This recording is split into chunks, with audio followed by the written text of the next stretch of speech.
Pagbasa mula sa sulat ni Apostol San Pablo sa mga taga-Roma.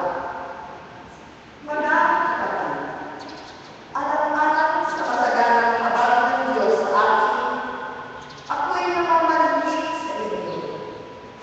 Ialay ninyo ang inyong sarili bilang handog na buhay, banal at kalugod-lugod sa Kanya. Ito ang karapat-dapat na pagsamba ninyo sa Diyos. Huwag kayong umalis sa takbo ng mundong ito.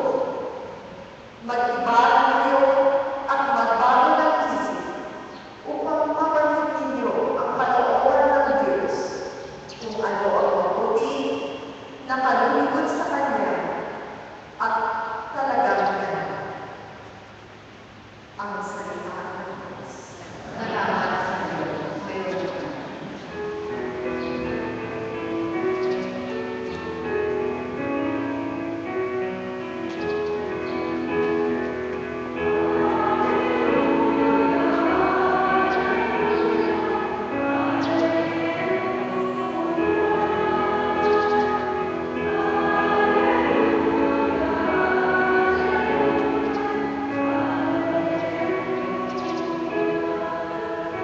Diyos, Ama ni Kristo, kami ay iwanan mo at tutulungan sa iyo.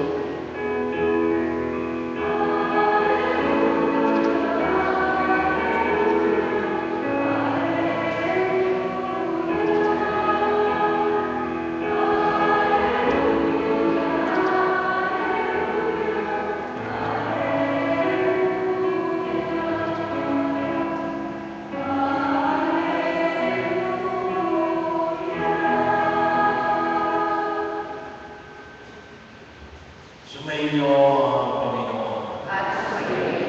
Ang mabuting balita ng Panginoon ayon kay San Mateo. Papuri sa iyo, Panginoon.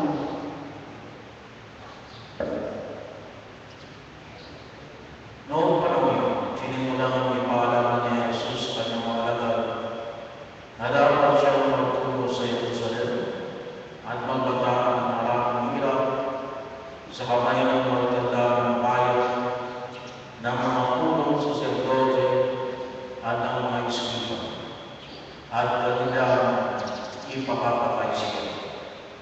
Ngunit sa ikatlong araw, siya muling mabubuhay. Niyaya siya ni Pedro sa isang tabi at pinagsabihan ng ganito, Panginoon, huwag nawang itulot ng Diyos. Hindi po dapat mangyari ito sa inyo. Ngunit hinaram siya ni Jesus at sinabihan, lumayo ka sa talas, handa ka sa aking landas. Ang iniisip mo hindi sa Diyos, kundi sa tao. Tinabi ni Jesus sa kanyang alagad, kung ibig ninyo sumunod sa akin, limutin niya ang ukol sa kanyang sarili, pasalin ang kanyang krus, at sumunod sa akin. Ang naghahangat na mapigtas sa kanyang buhay ay siyang mawawala nito. Ngunit mapag-alay ng kanyang buhay alang-alang sa akin, ano siya magkakakamit noon. Ano nga kapapala ng isang tao ang kapatid niya ng buong daigdig? Huwag matubas na manitoy ang kanyang buhay. Ano ang ibabalot ng tao para mabalik sa kanya ang kanyang buhay? Sa mga maraming mga anak ng tao ang paglayang dakilang kapangyarihan ng kanyang ama at kasama ang kanyang mga anghel. Sa panahon ay gagantihan niya ang bawat tao ayon sa kanyang ginawa. Ang mabuting balita ng Panginoon. Pinupuri ka namin, Panginoon, Yesu Kristo. Sumainyo ang Panginoon. Ang paanyaya na ibinibigay ni Jesus ay isang paanyaya taliwas sa pagkaya ng daigdig na ito. Ang daigdig na ito ay kapatid ng kanyaya sa ay pumunta ka sa akin at ikaw ay bibigyan ko ng mga bagay na kailangan. Kahit ang minsan sa mga advertisement, ito yung ini-exploit ng advertisement na kapag ginamit mo ang product na ito, gaganda kang lalaki. Kapag ginamit mo ang product na ito, sesexy ka. Kahit ang minsan makita ko natin na yung mga gamit ng loloko ay ito yung pamantala na ibinibigay nila sa kanilang mga nangis na loloko. Magkabaroon tayo ng maraming pera. Magkabaroon tayo ng lupa, ng bahay. Sa isang bagay na kung sa atin, sa pagkakataon mo ito,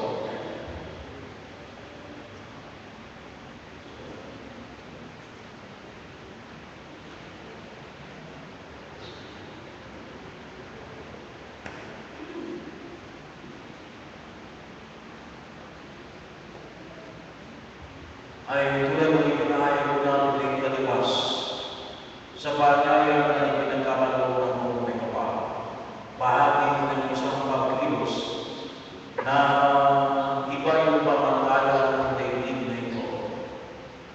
Sangayon ko sa isang survey ng isang dictionary, the most word in the dictionary noong nakalipas sa taon 2013 ay ang salitang selfie. Pinapahalagaan ng selfie. Kung makita ko natin sa panawagan na pinahayag sa atin ngayon sa Ebanghelyo, maliwanag ko na kabaligtaran. Yung translation na nakita ko natin ngayon sa ating Ebanghelyo ay limutin mo ang iyong sarili. Deny yourself. Itakwil mo ang iyong sarili. Pero noong sa Jesus ay sinasabi, tulad na ipinahayag ko sa atin sa Ebanghelyo si Mateo, nagsimula. Ito yung start na pagpapaliwanag sa kanyang mga alagad na ito yung daranasan niya kasi maalala ko na nakaraang linggo for isang pang linggo ang binibigyan ng pansin niya si Jesus ay ang Mesiyas. Siya ang Mesiya. Siya yung tagapagligtas. Pero tagapagligtas niya po ay hindi isang politikal Mesiyas. Hindi isang hari na sasakop sa ibang mga hari. Ito'y religious na Mesiyas. Kaya, anong sabi ni Pedro? Ipahintulot gawa ng Diyos na pagpagyari ito. Kasi sinimula na sinabi ni Jesus sa kanyang mga alagad na siya ay bilang kailangan pumunta sa Jerusalem, magpusa, hindi naman basta magpusa. Yung ipinahayag ko sa Ebanghelyo, magpusa ng maraming hirap. Hindi lang isa, hindi lang dalawa, maraming hirap. Ipapapagay ng mga punong saserdote ang ulit mabubuhay sa ikatlong araw. So, ito po yung tinatawag ng Paschal Mystery. Pero, para po sa isang misal, ay para kay San Pedro, hindi niya lubos na mag-isip na ito yung daranasin ni Jesus. Pero nais na yung bahayag ng Panginoon na ito yung pamamaraan na nais niyang ipakita sa kanyang mga dagat na pagsunod sa kanyang kalooban at sa kalooban ng Ama ay kinakailangan ang pagkakakwil ng sarili. Kinakailangan ang pag-ipon sa sarili. Hindi na po basta ikutin yung sarili. Ngunit bahagi ng pangusaan ay limutin yung sarili para magkaroon ng kaligtasan ang iba. Hindi lang po isang paglilipon sa sarili na walang matutulungan. Hindi lang po ito isang pagpapahirap sa sarili dahil sa walang kadahilan. Ito ay para sa iba. Self for others. Lilimutin mo ang sarili mo para sa kapakanan ng iba. Ano po yung bahagi ng kung saan? Sabi na natin yung mga magulang, yung mga responsable, yung mga magulang, ay maliwanag po na naging bahagi po ng kanilang buhay, ng inyong buhay, na nagnanais na may mga bagay na ipagkakalit sa sarili, makapag-aral ng mga anak, makikitiis sa sarili, mayroon lamang bago ng mga anak sa kanilang pag-aaral, magkaroon ng tuition fee, magkaroon ng pambayad sa eskwelahan. Bahagi yun na kung saan ay maliwanag na ipinakita mismo ng ating Panginoon Jesucristo na nagiging niya ang kanyang sarili para ang tao ay magkamit ng kaligtasan. Kahit na ngayon kanyang pagka-Diyos, nilimutan niya para lamang ipakita ang kanyang pagmamahal sa sangkatauhan. Ano ito? Ito yung hamon na ibinibigay natin sa mga nais na sumunod sa kanya. Ang limutin ang sarili. Kaya bahagi yung ng ating pag-ibigay sa pagkakaunan na kinakailangan natin na magbahagi ng pwede natin ibigay na mula sa ating sarili para ang iba ay magkaroon. Pangalawa ng maliwanag na ibinibigay ng Panginoon para sa iyo ngayon ay ang kasagutan sa tinatawag natin kalimitan tinatanong ng tao sa ilang bahagi ng daigdig. Na kung natusin ay bahagi ko ng halos lahat ng pananampalataya.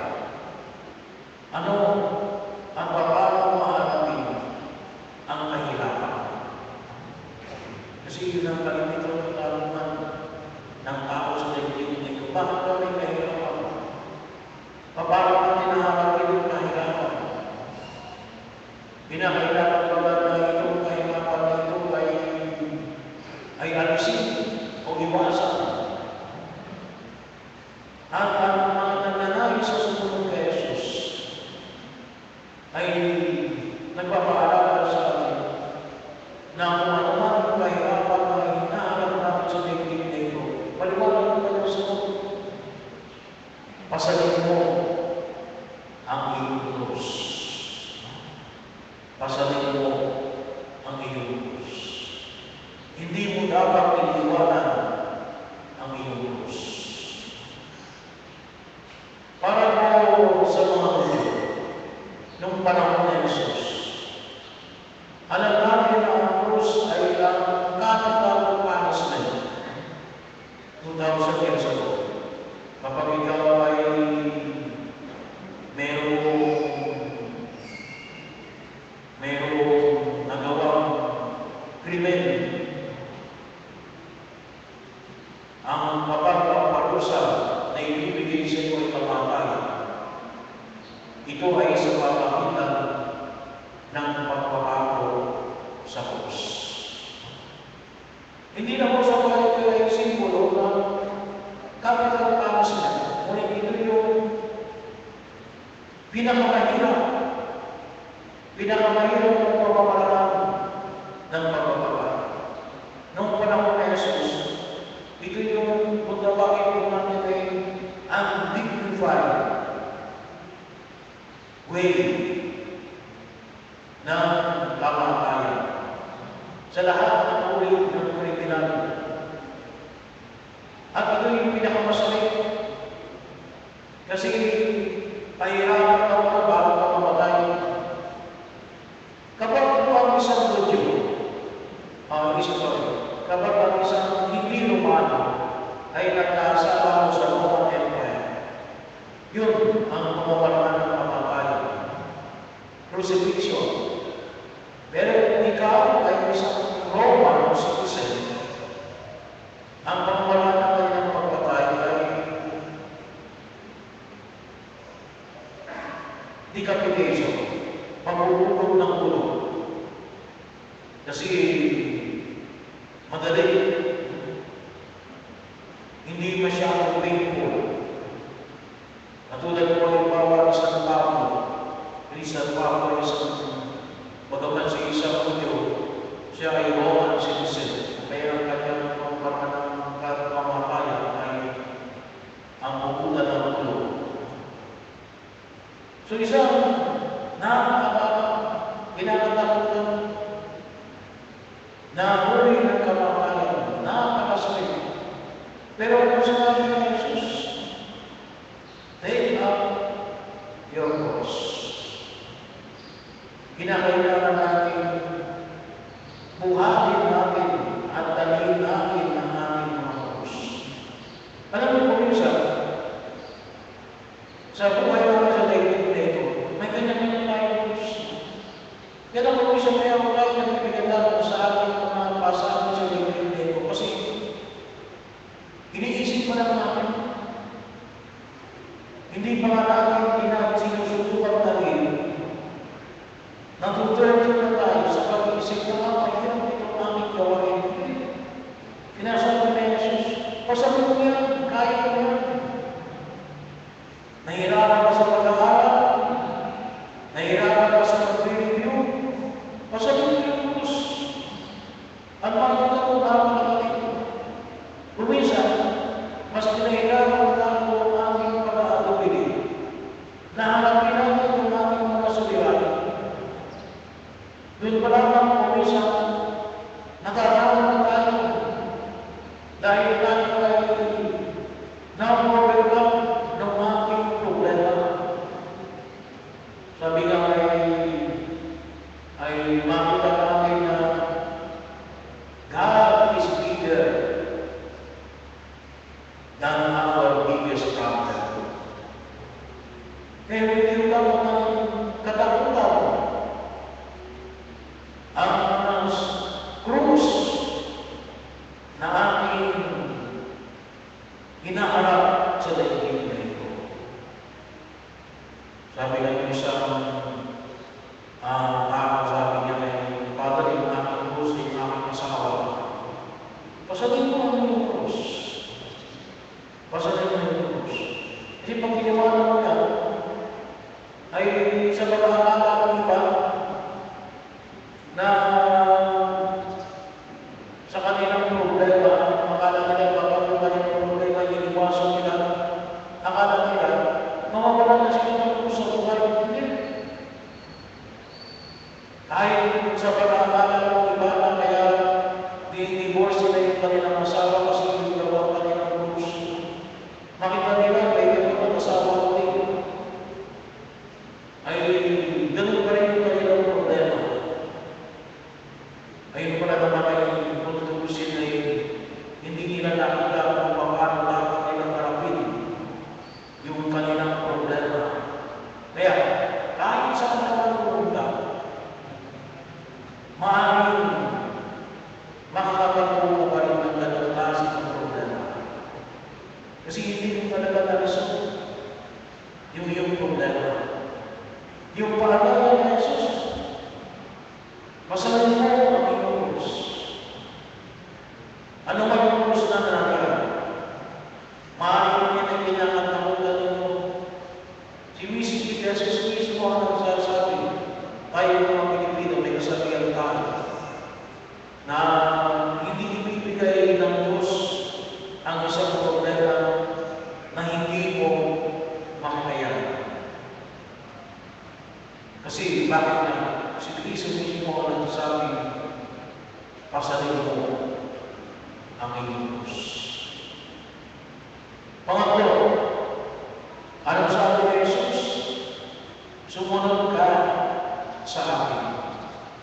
Bakit hindi mo ngayon ay pagtataklit sa sarili? Hindi mawawala yung pasarin mo yung krus na sinasabi ni Jesus sa iyo. Yun ay misyon na ipagkakaloob ng Diyos sa bawat isa sa atin. May kanya na tayong misyon na ibinibigay ng Diyos.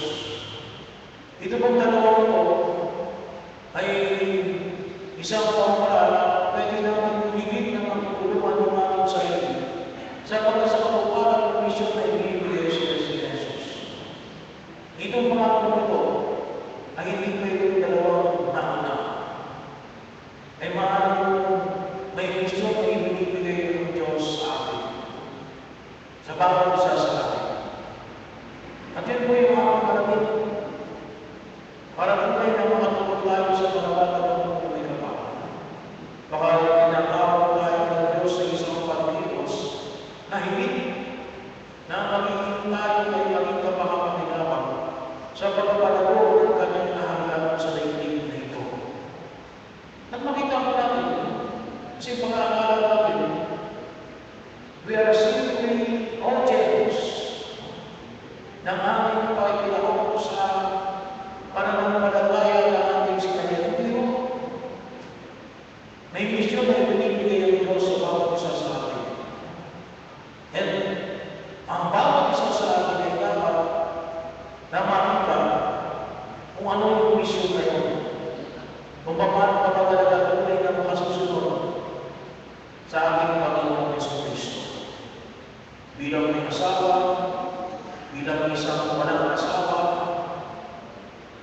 ay nawa ay makita namin mayroong misyon na pinapahayag sa atin ng mga kapal upang lumako ang paghahari ng Diyos sa daigdig na ito. So ito po tatlong ito, iniwanan ko sa alam ko sa inyo.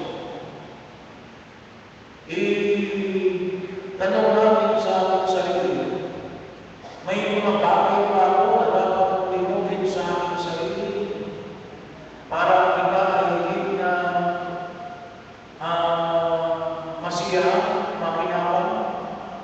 Baka po may mga bagay na dapat natin alisin sa ating sarili kasi makasisira sa ating kalusugan na yung ibang tao ay hindi na mapagpapag. Umisan may mga tao na kinakailangan na limutin nila yung kanilang kagustuhan. Halimbawa naman na manigarilyo kasi nakakasira para sa iba sa kanilang minamahal sa buhay. Ako po ay tumigil sa paninigarilyo. Gawa ko umuok na ako. Ay naiyaga ako sa mga katabi ko. Wala na akong ginawa kundi umuok.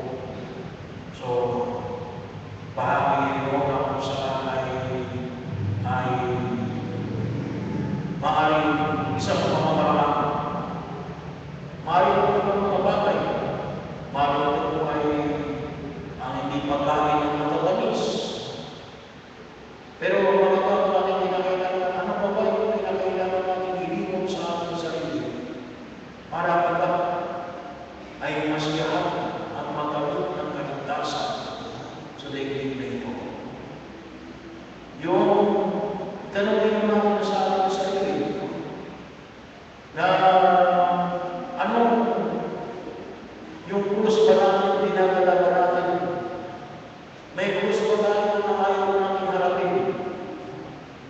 May mga krus ba tayo sa buhay na natatakot tayo dalhin? Ito ba tayo sa buhay na pa? Nabigyan tayo ng lakas sa Panginoon. Tulungan mo madala ko ang aking krus. Baka ako ay kung tawagin mo natin ay napapagod, kung isa ng tao napapagod, burnout sa pagdadala ng kanyang krus. Baka kinakailangan natin ng panahon ng pagbibigay, panahon ng padalangin. Baka tayo minsan ay napapagod sa ating mga obligasyon sa buhay. Magbigay tayo at bigyan natin sa Diyos na tayo ay ma-recharge sa ating gawain. At pangako, nanawagan sa buhay ko pa, Panginoon, ano ba gusto niyong ipagawa pa sa akin sa buhay na ito? Upang tunay na maging bahagi ako ng iyong pagliligtas sa daigdig na ito. Ano yung mission na iyong nagkakaroon sa akin na pwede kong gawanan upang maging bahagi ako ng iyong paghahari sa daigdig na ito. At katulad ng gumawa ni San Pedro ng kanyang mahalaga, ay tunay na tayo ay maging mararamdaman sa kanyang paghahari sa daigdig na ito at para sa kabila. Sumahan sa iyo palataya sa Diyos Ama at Panginoon siya. na may liwanag lang ng lupa. Sumasampalataya ako kay Jesucristo, isang anak ng Diyos, Panginoon natin lahat. Nagkataon siya ng Espiritu Santo, ipinanganak ni Santa Maria Virgen, pinagpakasakit ni Poncio Pilato, pinanganak sa krus na matay ang ibigin, nanaog sa nalooban ng mga limaon, nang may labing araw na buhay ng ulit, umakyat sa langit, nalulugod sa kanan ng Diyos sa mga makapangyarihan sa lahat. Doon umula ng pagpito at uubog sa nabubuhay at namatay ng tao. Sumasampalataya ng ako sa Diyos sa Espiritu Santo, sa banal na simbahan Katolika, sa kasamahan ng mga banal, sa kapatawaran ng mga kasalanan, sa pagkabuhay ng pinili ng namatay ng tao, at sa buhay ng walang Amen. Manalangin tayo sa Diyos sa mga pangmakapanamin ng kalulaking kaharian sa langit sa pamamagitan ng anak niyang si Yesu Cristo. Buong pananalig natin, idalangin. Ama, dinggin mo ang aming panalangin. Ama, dinggin mo ang aming panalangin.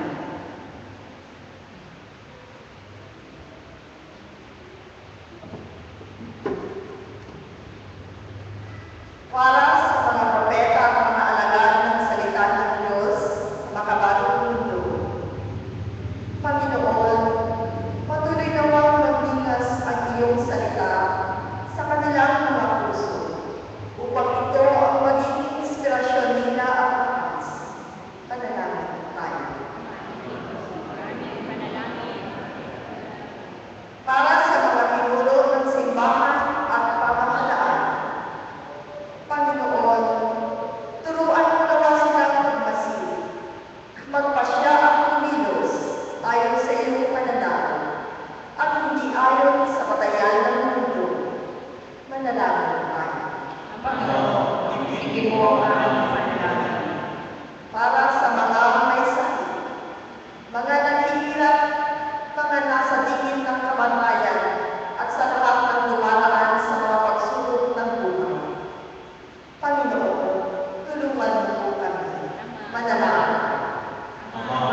maging pagpapasakit para sa iyo at sa aming kapwa.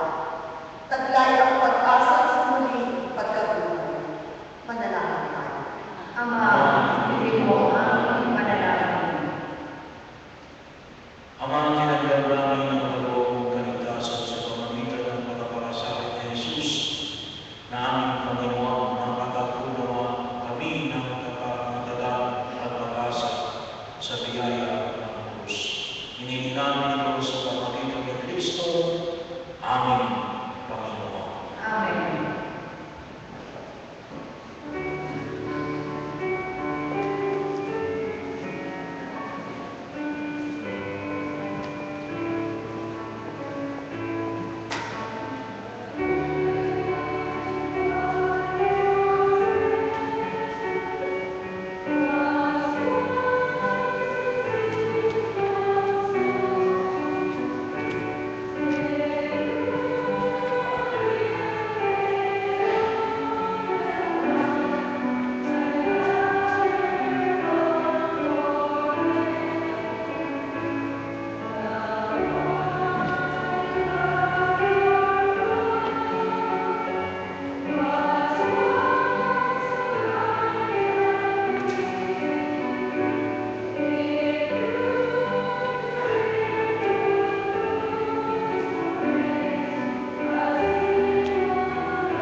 Salamat kayo mga kapatid at mga pag-aaral at sinikalagdaran ng Diyos.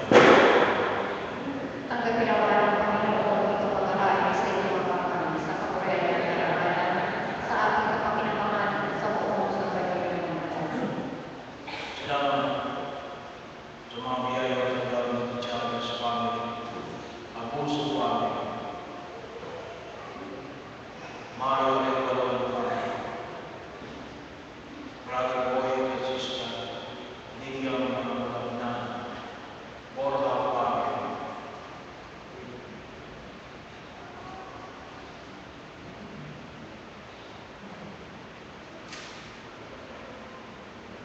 Isabel Gadaya, Adel Bagan family, David Maigodan family,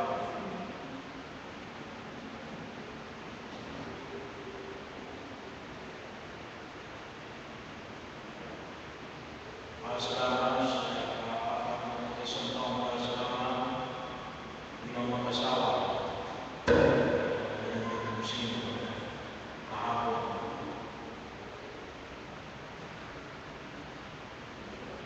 Pamilya, Padre Hermoso,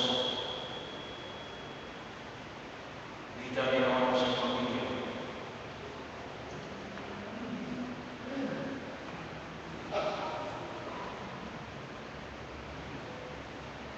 Arawan niya yung pagkakulit balitana, Sister Maria sa Nata, or Hilio, ni Miguel Gregoria Pablo, para sa mga aliwan ng Kalagari sa Santiago, Felipe Faustino Sino, Kadabingapan ng Bisaya ng Kampay, Aurelia Magida, Jera Bayon, Gloria Balancio Lopez, Angel Sumpatan Senior, Lilia Baisang Sumpatan, Angel Sumpatan Junior, Manuel Sumpatan, Bartolome Queen, Clarita de las Alas, Lucida Liga, at lahat ng mga kaluluwasan nito. Ang manaming umika, ang banal na pagkahay ay lagi namang magdulot ng iyong pagbabasbas na sa aming lubos upang ang binaganap mo sa aming pagdiriwang ay magtubos ang magkabaloob sa iyong pamamahal. Sa pamamagitan ni Jesus Cristo kasama ng Espiritu Santo, magpasawa ng hanggan. Amen. Sumayin mo ang Panginoon. At sumayin rin. Taas sa Diyos ang inyong puso at diwa. Ipinasa namin sa Panginoon. Pasalamatan natin ang Panginoon ang ating Diyos. Marapat na siya ay kasasamatan. Ama namin ang makapangyarihan ng tunay ng marapat na ikaw ay aming pasalamatan.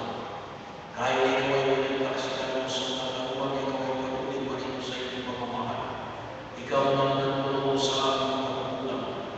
Ikaw pa rin ang sugo ng tuturo sa lahat. Ang sugo mga anak ay hindi na iba sa amin, bagamat hindi ang imbala naman ang pagkamusuhay.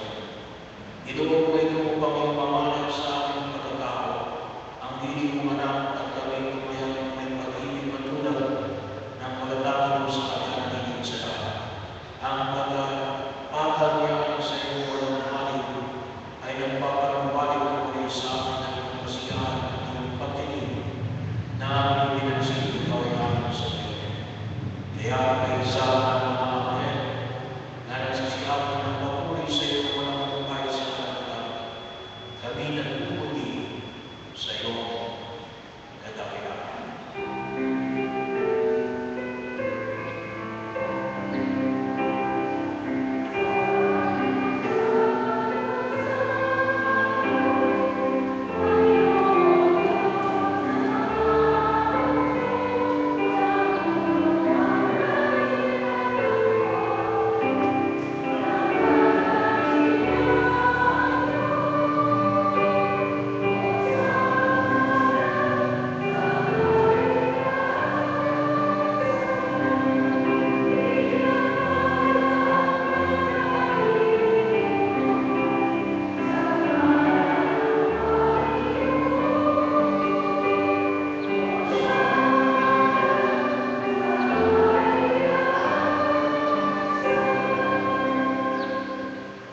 Ang manaming banal, ikaw ang malagay ng kabagal. Kaya sa pamamagitan ng iyong Espiritu, gawin mong banal ng mga ayaw ng iyong para sa amin ay maging katawan ng kurungan ng Panginoon na Yesu Cristo. Bago niya pinagtiisa ang pusang loob ng maging mundo, ginawagan niya ang kinakal. Pinasalamatan kayo. Pinaghati ninyo. Iniabot sa kanyang mga nagalang sinabi. Tanggapin niyo na ito at kanin. Ito ang aking katawan. Inihahan ko para sa inyo.